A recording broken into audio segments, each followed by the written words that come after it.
Coucou. Vous vous souvenez de moi? C'est la mère désemparée, rongée par la culpabilité d'avoir été incapable de protéger son enfant. J'ai passé des années à maudire l'homme qui a brisé la vie de mon fils. Cette colère m'a consumé jusqu'à ce que je comprenne que je ne pouvais plus vivre seulement dans la haine. Il fallait que je parle. Il fallait que quelqu'un sache.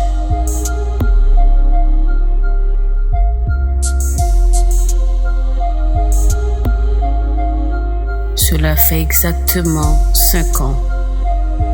J'ai choisi de confier ce secret à mon beau-frère, Polo. Je lui ai dit sans détour, comme si je vidais un sac trop lourd. Je me suis ouverte comme jamais je ne le faisais auparavant. Je lui ai dit pour Dan. Je lui ai parlé des silences, des nuits blanches, de la peur qu'il portait en lui.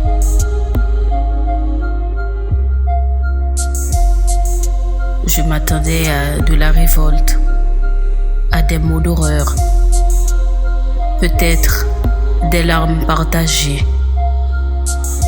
Mais Polo est resté d'un calme qui me désarmait. Sa voix était douce, posée, presque rassurante.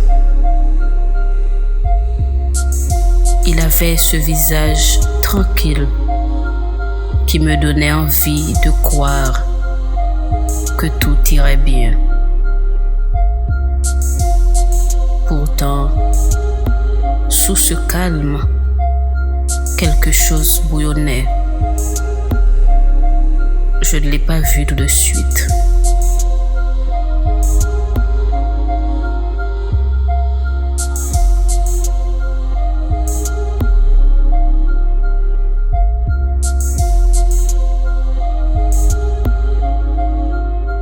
À ce moment-là, j'ai cru que sa sérénité signifiait qu'il digérait la nouvelle, qu'il réfléchissait. Je ne pensais pas que, déjà, il mijotait une réponse autre que des mots. Je lui ai dit sans détour, sans pudeur, tout ce que j'avais sur le cœur, comme si c'était lui l'auteur du mal, ma rage, mon impuissance, la honte. Quand j'ai fini, nous sommes restés un long moment silencieux. Puis il m'a dit d'une voix calme: tu as bien fait de parler, Sabana. Il est sorti.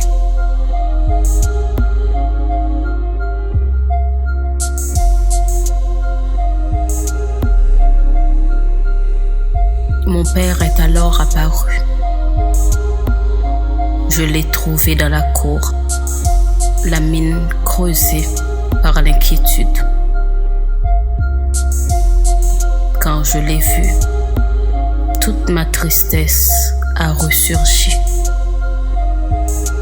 Je sentis la colère et le besoin de me confier, affluer comme un orage. Parle, ma fille, m'a dit-il.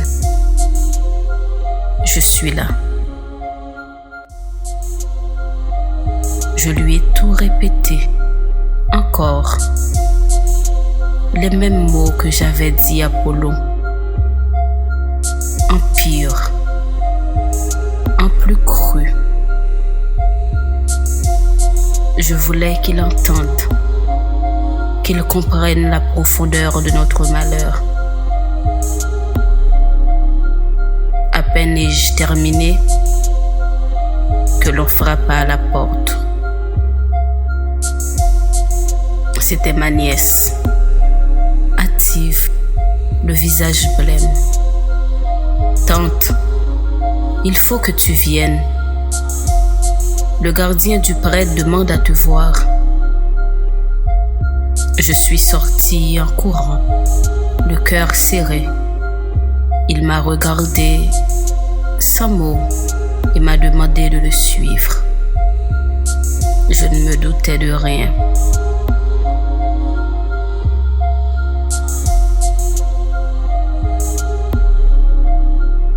Nous étions enfin arrivés au presbytère. À travers le couloir, j'ai aperçu de scènes qui m'a figé. Polo tenait le professeur, le secouant violemment, le regard incandescent. Je ne l'avais jamais vu ainsi.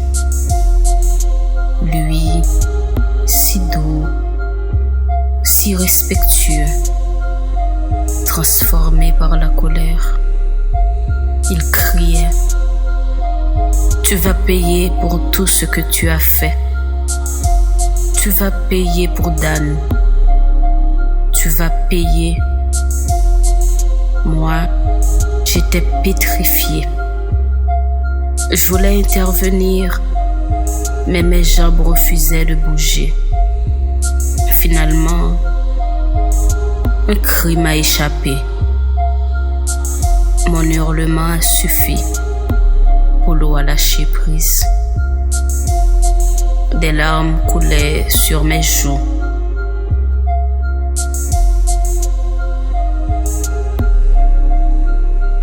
Des larmes coulaient sur ses joues et tout son corps tremblait d'un mélange de fureur et d'épuisement.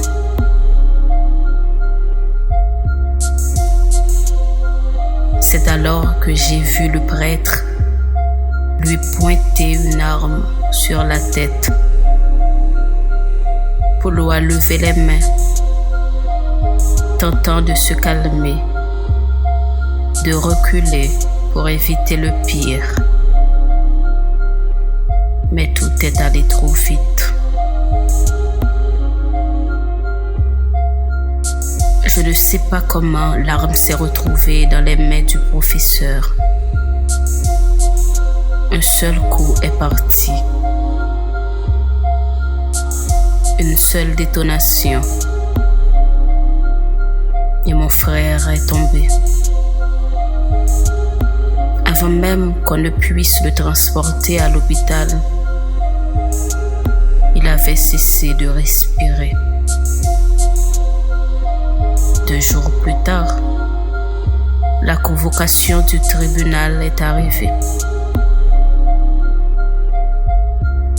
Mais avant tout, il fallait enterrer mon frère. On le veillait en silence, le cœur brisé.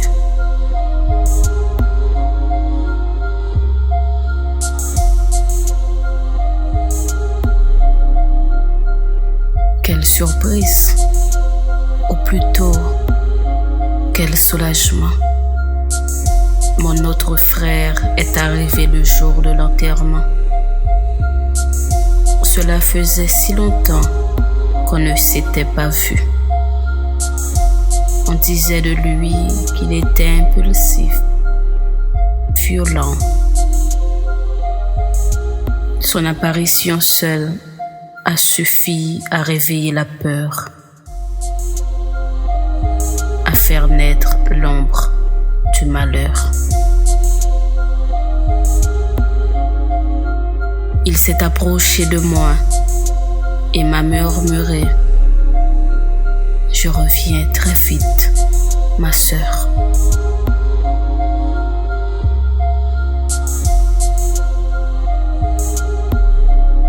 Après l'enterrement, 1000 questions tournaient dans ma tête. Je suis suis rentrée précipitamment à la maison, espérant des nouvelles. Et rien. J'étais bouleversée.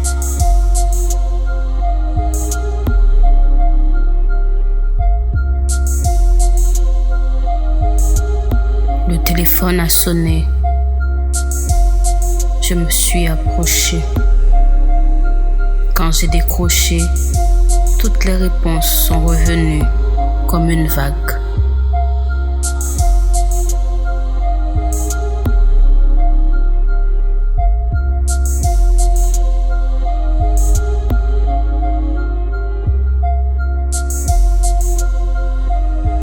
On m'a annoncé que mon frère avait été arrêté.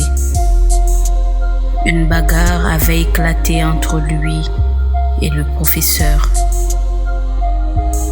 Et dans la confusion, le prêtre avait trouvé la mort.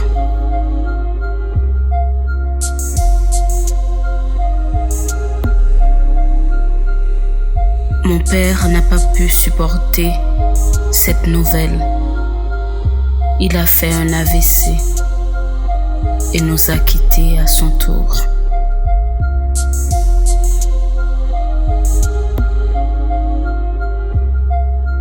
Nous étions anéantis, chassés par le malheur, persécutés par le voisinage. Nous avons dû partir. Sur le chemin, à quelques kilomètres de la maison,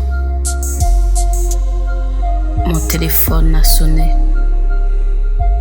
Une sonnerie lente, presque funèbre. Mon cœur s'est ralenti. J'ai décroché. Allô? Allô? Silence. Puis une respiration. Une voix faible, hésitante. Maman, c'est moi. Un vertige m'a saisi. La ligne s'est coupée brutalement. Je suis restée figée, le téléphone serré contre ma poitrine, sans comprendre. À ce moment précis, une voiture noire a surgi au détour de la route. Un modèle de luxe, les vitres teintées. Elle s'est arrêtée juste devant nous.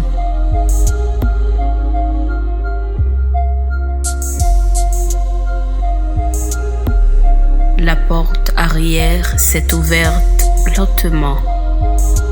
Un homme en costume sombre a regardé sans un mot. Il a simplement dit: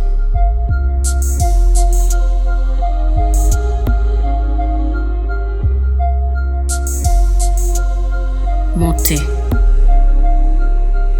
On vous attendait.